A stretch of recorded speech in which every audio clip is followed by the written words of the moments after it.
What is currently happening in the greater Seattle area real estate market in mid-February 2023? There are a ton of headlines out there trying to sell you on fear and negativity, but we're going to look at what is actually happening on the ground. We're going to talk about interest rates. We're going to talk about, is this the bottom of the market? When the best time might be to buy a home. So if you're looking to relocate to this region or move up into a bigger home or invest here, stay tuned because we are about to get right to it.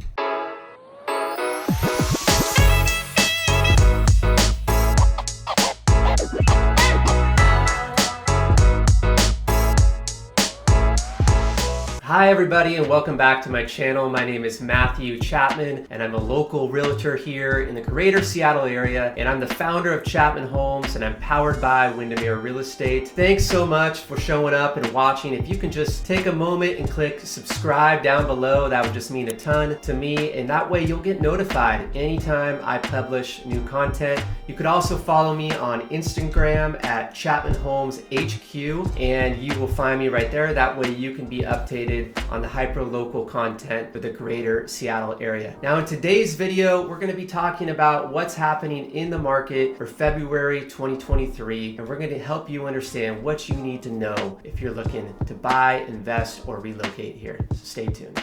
So let's dive right into it and look at the statistics for February 2023 in the greater Seattle area. And if you're new to my channel, you'll know that there are really two different markets here. There's the Seattle proper market, which makes up over 50 neighborhoods in the greater, in just Seattle proper actually. And then there's the suburbs surrounding Seattle, which is primarily referred to the east side, which is east of Lake Washington. And so you're looking at Kirkland, Bellevue, Redmond, Issaquah, Sammamish, Bothell. Those are kind of the suburbs surrounding Seattle. And they're really two different markets that require two different sets of analysis. So let's look at the east side versus Seattle. So the median home price on the east side for January 2023 was $1.32 million for the month of January 2023. That's compared to $1.515 million for January 2022, which is a decrease in home prices by about 13%. Now, last year, 71% of the homes sold above asking this time last year. But that's compared to this year, and last month sold only 8% of the homes sold above ask. So that's quite the difference. And right now in the market here, we're seeing the tech companies lay off people, and there's some concern there over that. But as we know, local Seattleites know that the news headlines don't tell the whole story here. And really the reality is that these tech companies hired so many people the last 2 years during the pandemic that they were in a sense overstaffed, and they have laid off some, but it doesn't compare to the vast amounts of people that they really hired. And so while some think the tech companies are the biggest concern, it's really the interest rates in this region that are driving the narrative for what is going to happen to the housing market. We're going to talk about more about the interest rates coming soon here, but let's look at the Seattle area statistics now before we jump into the interest rates. So for Seattle, the median home price in January 2023 was $803,000, and that's compared to last year at this time, it was $790,000, which is an increase of about 2%. So that's great news for Seattle.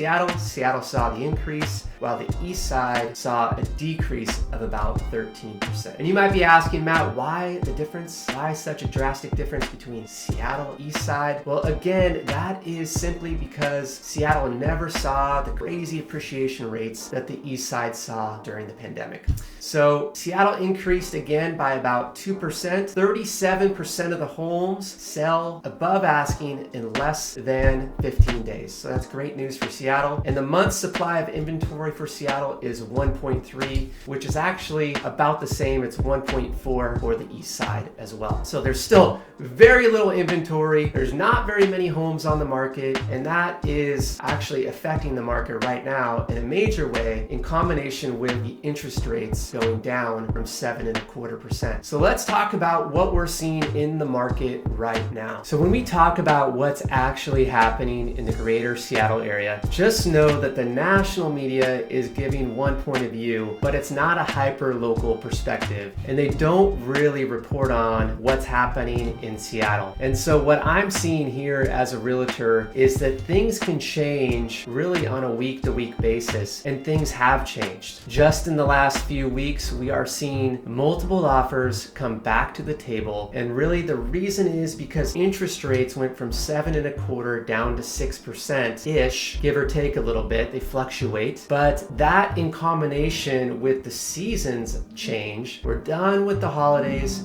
buyers are coming back to the table, multiple offers are happening again. But here's the thing, it doesn't look anything like it did last year at this time when there was 12 to 16 to 20 plus offers on properties. And now we're seeing multiple offers, but maybe 3 to 5 multiple offers, and the bids aren't way above asking. On average, a good rule of thumb is about 7 to 12% above asking where the house lands. So that's a good rule of thumb for you to calculate as you're searching at the top of your range for homes. We've also seen mortgage applications on the rise. They went up by about 28% last month, and that number is increasing. And so buyers are back to the market, and they're realizing that there's just very little inventory to choose from here as a 1.3 to 1.4 month supply, which means that out of the active homes that are on the market, if all the buyers came to the table, those would be gone in a month and a half. That's just not very much supply. And to have a balanced market, we need about 4 months supply of inventory. So all that to say, there is really 2 different types of markets here in this region right now. There is the slower market, and the slower market is defined by any home that sits on the market for more than 15 days. It doesn't mean that there's something wrong with the house, but it is on the market still. The competitive space is any home that sells less than 7 days, and that generally indicates that there could be multiple offers coming to play. And we've seen multiple offers start to increase again this last month, and I expect that trend to continue in the coming months. The good news for you as a buyer is, again, it's not the crazy bidding wars that we saw last year. If you find yourself a part of that competitive space, with a good game plan, you can actually have great results. You need somebody that has a good pulse on the market and that can help you come up with a plan so that you can succeed and get the home that you fall in love with. Now, what sellers are doing to make it more attractive for buyers is they're offering what's called a 2-1 buy down. Not every seller is doing this, but essentially this means that the seller is willing to buy your interest rate down temporarily for the first 2 years. And they'll buy it down for the first year 2 whole percentage points, so from 6% to 4%, and the second year from 6% to 5%, and then it's a 30-year fixed. So this is actually can save you on an $850,000 home roughly $1,000 a month. This is great news for buyers. And the good thing about this 2-1 buy down is that, let's say it costs the seller $25,000 to buy that down for you. Well, if you only use $5,000 of that buy down for the first 6 months and the interest rates go down to, let's say, low 5s, and you want to refinance, you can do that and you get reimbursed the residual amount, which would be about $20,000 in that equation, and you would get to keep that extra $20,000 the sellers spent on your buy down. So this is a brilliant way to help your monthly payments stay down, and if experts are right, interest rates will most likely go down and you can refinance anyway.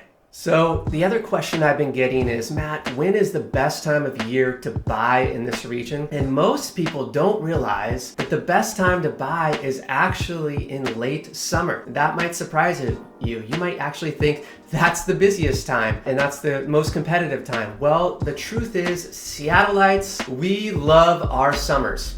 And we are out doing other things. We're not house hunting in the summer. We're playing in the sun. We're at the lake. We're boating. We're in the mountains. We're hiking. And that's a nice sneaky time. If you're considering buying and you can wait, you might want to consider July and August as a great opportunity.